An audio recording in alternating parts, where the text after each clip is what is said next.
Bienvenue dans le jeu, le superbe jeu, le merveilleux jeu, le spectaculaire jeu, ce jeu où les candidats s'affrontent dans un grand quiz de culture générale. C'est un jeu créé par la web radio du collège Norbert Casteret à Rueil-sur-Touvre. Vous retrouvez nos émissions en podcast sur le site du collège ainsi que sur YouTube Radio Norweb. Deux nouveaux candidats, même trois nouveaux candidats, j'en oublie un. Trois nouveaux candidats pour aujourd'hui. Ils vont se présenter un par un. Notre premier candidat est une candidate. Elle est à ma gauche, elle s'appelle Meia. Maya. Alors Maya, quels sont tes points forts? En quoi es-tu très forte? Les jeux vidéo. Les j'aime jeux bien. vidéo, très bien. Quoi d'autre? Je sais pas. Je sais pas. Bon, ben on va voir au cours de ce jeu si tu es forte pour d'autres choses. Ok, on t'applaudit bien fort Maya. Bon courage. Et merci de participer à ce jeu de culture générale.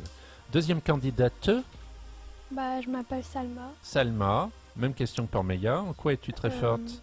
En maths, En anglais, français et allemand. Waouh. Maths, français, anglais, allemand, tout ça. Dis donc, tes profs doivent être super contents. Ok, on t'applaudit très fort, Salma. Dernier candidat. Il s'appelle Mathias, Mathias. Mathias, tu es fort en en art plastique art plastique. et en maths. Et en maths aussi. Très bien, on t'applaudit aussi très fort. Bonne chance à vous trois. Donc, nos candidats vont s'affronter au cours de deux manches. Je vais rappeler les règles de la première manche qui s'appelle jeu tout simplement. Donc durant cette phase, nos trois candidats vont répondre chacun à deux questions de culture générale à tour de rôle qui vont rapporter un point puis 2 points en cas d'égalité. Une question finale ou plusieurs s'il le faut viendra les départager. Voilà. Alors, je me tourne vers Meia. Première question qui vaut donc un point. Tu as vu Le Magicien d'Oz ou est-ce que tu as lu le livre, peut-être Le Magicien d'Oz? J'ai ni vu le film Bon, ni le livre. je pose quand même la question. Dans quelle ville imaginaire habite le Magicien d'Oz? À Oz. Non, c'est pas si simple. Ah. C'est une ville qui porte un nom. Allez, je te laisse une deuxième chance, c'était la première à jouer. Allez, on va enclencher le chronomètre. 10, 9, 8, Je sais pas. tu sais pas. Allez, je laisse le chrono jusqu'au bout. 0. Alors cette ville imaginaire s'appelle la Cité d'Émeraude. Oh oh. Bon, 0 point pour cette première question. Tu pourras te rattraper par la suite. N'aie crainte. Alors, Salma, à ton tour. Que feriez-vous avec un zloty en Pologne? Est-ce que tu le dépenses? Est-ce que tu le manges? Est-ce que tu le portes? Un zloty, ça s'écrit Z-L-O-T-Y. C'est quoi déjà un zloty? Eh ben, c'est la question finalement. Qu'est-ce que tu fais avec ça? Tu le dépenses, tu le manges ou est-ce que tu le portes? À ton avis? Je le porte. Tu veux le porter le zloty? C'est ta dernière réponse? Oui? Bon. Non. Non, trop tard. Non, tu le dépenses. C'est la monnaie polonaise, le zloty, tout simplement. Donc c'est fait pour être dépensé. 0 point. Bon, Mathias, tu as toutes tes chances. Qu'est-ce que je vais te poser comme question? Celle-ci, dans la saga des Power Rangers, de quelle couleur est le costume de la puissante sorcière Rita Respula? Dans la saga des Power Rangers, de quelle couleur est le costume de la sorcière? Est-ce que tu sais? Allez, chronomètre. Non, je sais pas. Il s'agit de trouver une couleur. Tu peux en dire une au hasard. Violet. Tu as dit violet, c'est ça? Non, c'est le vert. Vert. Est-ce qu'il y en avait dans le public qui savait? Oui, il y en a qui savaient là-bas dans le public. Très bien. Bon, 0-0-0 pour ce premier tour. Donc, je vais poser la deuxième question qui vaut 2 points si les candidats répondent juste, bien sûr. Allez, Meia, c'est à toi. De Meia à Maya, il n'y a qu'un pas. Et j'ose, dans la série animée Maya l'abeille, comment s'appelle le compagnon de Maya? Théo. Ah non, Ah mince. il s'appelle Willy, ce compagnon de Maya. Donc Meia n'a pas su pour Maya. Voilà, 0. Aïe aïe aïe, c'est dur ce jeu, c'est dur. Salma, à toi. Dans quel pays méditerranéen se trouve la Crète? La Crète. En Grèce. Oui, bien, 2 points pour Salma. Oui, la Crète. La Crète est l'une des plus grandes îles de la Grèce, donc, même si elle est assez loin de la Grèce, géographiquement parlant. Voilà. Mathias, quel magicien parvint à convaincre Bilbon Saquet de partir à l'aventure dans le Hobbit?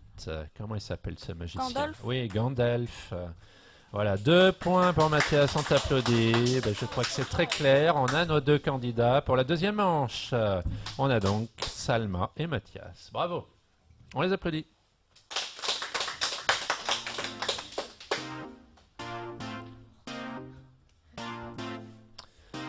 Bon, je dis au revoir à Meya, que l'on retrouvera dans quelques temps, peut-être dans une autre émission si elle souhaite participer. À bientôt Meya, merci d'avoir participé.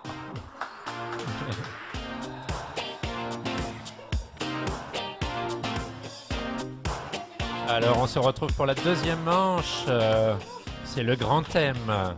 Le grand thème, ça veut dire quoi? Ça veut dire que je vais poser 7 questions d'abord à nos candidats, puis après je vais poser 3 questions à chacun d'entre eux.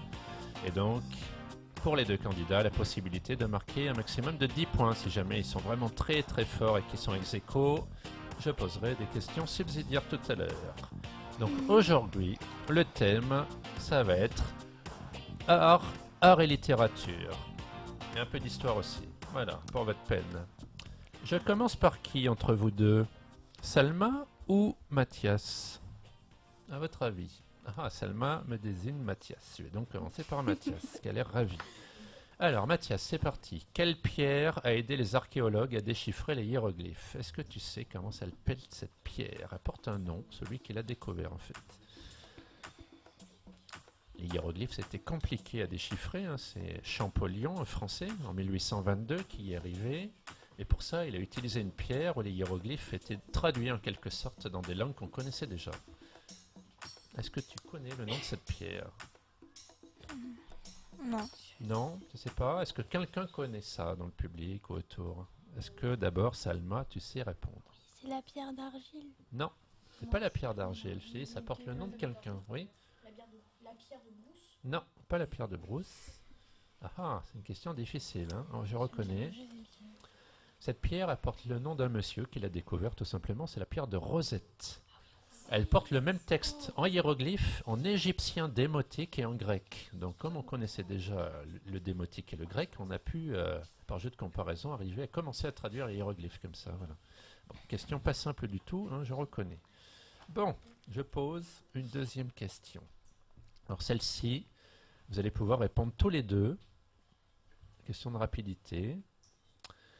Alors, vous êtes vraiment prêts? Allez, on va s'orienter un peu du côté des animaux, hein, même si j'ai dit tout à l'heure qu'on était sur le thème art et littérature, etc.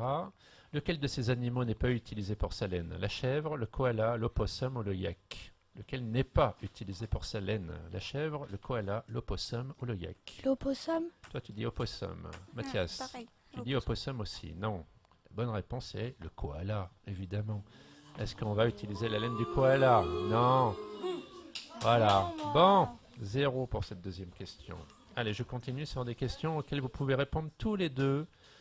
Qu'a inventé Gutenberg en 1453? Qu'est-ce qu'il a inventé, Gutenberg? Alors là, tout le monde doit savoir répondre à cette question, même dans le public. Hein. Qu'a inventé Gutenberg? On voit ça en français, on voit ça en histoire, on voit ça au CDI aussi, dès la 6e. Qu'a inventé Gutenberg? Allez, le chronomètre pour nos deux candidats. 10, 9, 8, 7, 6. Je sais pas, je veux dire la pile, mais je pense que c'est pas ça. Je suis pas sûre. On va attendre. Alors, Mathias, tu nous dis? La pile, mais je suis La pas du pile en tout sûre. 1453? Ah non. Salma, tu nous dis? Si tu nous dis quelque chose? Tu sais pas? Gutenberg est célèbre pour avoir inventé l'imprimerie, enfin, quand même. C'est que j'y pensais. Oh là là là là là là. Allez, on continue. Encore une question sur laquelle vous pouvez répondre. Lequel de ces animaux de bande dessinée n'est pas un chat? Est-ce que c'est Azrael, Cubitus ou Garfield? Cubitus. Ouais, Cubitus. Cubitus, c'est un... Quel Euh, animal? Un chien. Un chien dans la série du même nom. Très bien, Mathias. Un point de plus. Allez, je continue sur mes questions. Je vais encore en poser 2 et puis après je vais poser 3 questions à un seul candidat, hein, à chaque fois. Alors, une question histoire. Hein. On est en 1840. Quelle reine anglaise avait pour mari le prince Albert, qu'elle avait épousé justement en 1840? Là. une très grande reine d'Angleterre, très célèbre parce qu'elle a vécu et régné très très très longtemps. En 1840, donc au milieu du 19e siècle. Comment s'appelle cette reine très La célèbre? reine Elisabeth. Non, non, la reine, oui, ça aurait pu. Là, c'est Elisabeth II à l'heure actuelle qui, là aussi, bat tous les records. Non, c'est pas Elisabeth Ier. Alors, Salma a donné sa réponse, mais c'est pas ça. Mathias, est-ce que tu as une idée?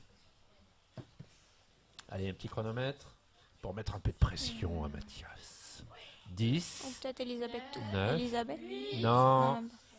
Allez, on arrête, on arrête. Il a donné une réponse. Non, c'est la reine Victoria, cette grande reine du 19e siècle. Allez, on continue. Encore 2 questions. Allez, c'est parti. Histoire, mais histoire de l'automobile cette fois. Quel type de véhicule est produit par la société de William Harley et Arthur Davidson? C'est une société de véhicules créée en 1903. Ils créent quoi, à votre avis, Monsieur Harley et Monsieur Davidson? Quel type? En quelle année? Non, c'est pas l'année que je demande, non, c'est mais- quel type de véhicule ils produisent. Quel type d'engin ils produisent. Une moto. Ouais, une moto, les fameuses Harley Davidson. D'accord? Donc c'est la Harley Davidson Motor Company, le nom complet. Donc ils produisent des motos, on dit motocycle d'ailleurs si on veut être complet. Comme on dit bicyclette et pas que bici ou autre mot. Ok, allez une dernière question, auquel vous pouvez répondre tous les deux. Celle-ci, ça va fuser les réponses, je sens. Quelle statue d'une créature mythique peut-on admirer à côté des pyramides de Gizeh ou de Gizeh en Égypte? Quelle statue d'une créature Sphinx. mythique? Oui, le Sphinx. Bravo Mathias, 1 point. Rappelez-nous les scores derrière. Mathias a 2 points et Salma a 1 point. Très bien. Donc, maintenant, je pose 3 questions qui valent 1 point à chacun des candidats. Je commence par Salma. Alors, lequel des Dalton est le plus grand, le plus jeune et le plus bête? Tout ça à la fois. C'est lequel qui est le plus grand, le plus jeune et aussi le plus bête de tous, des 4 Dalton? Dans la série BD, évidemment, parce que les Dalton ont existé en vrai, je vous le rappelle. Alors, les Dalton, les méchants de la série Luke et Luke par Maurice. J'ai oublié. Tu as oublié. Comment il s'appelle le grand qui veut toujours manger, notamment?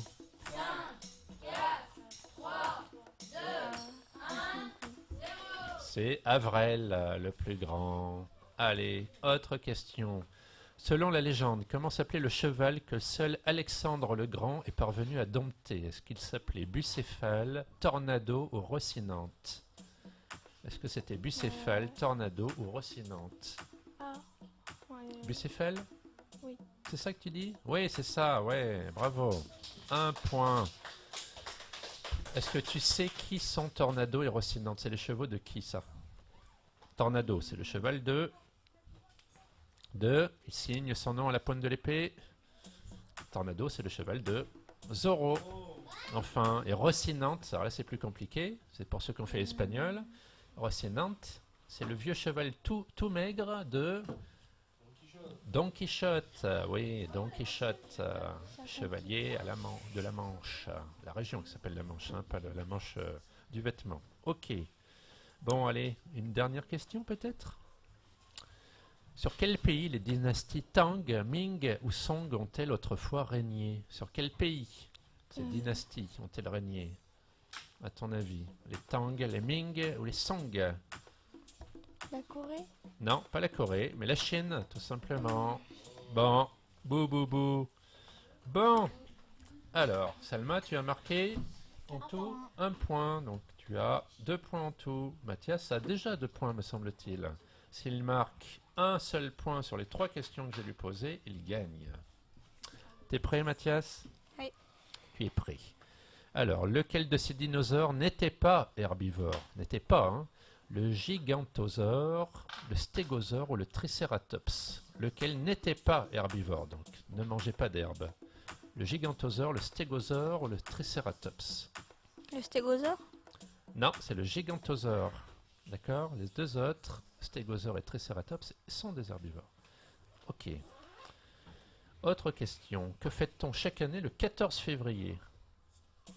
Le 14 février, en fait... ah. Ah, ah, ah. Que fait-on le 14 février? À ton avis? Bon, c'est un très bon mois, le mois de février. Il y a des très bonnes dates dans ce mois-là. Mais au milieu, le 14, en fait, là, le public, tous en cœur. Valentin, la Saint-Valentin, la fête des amoureux, le 14 février. Toujours pas de points pour l'instant. Dernière question. Comment appelle-t-on les corps préservés à l'aide de techniques d'embaumement et de bandelettes en Égypte ancienne? Comment appelle-t-on les Les corps? momies. Oui, les momies sur le fil. Bravo Mathias. Bravo Mathias. Tu vas gagner un petit lot de livres et de BD. Bravo, on t'applaudit bien fort encore une fois.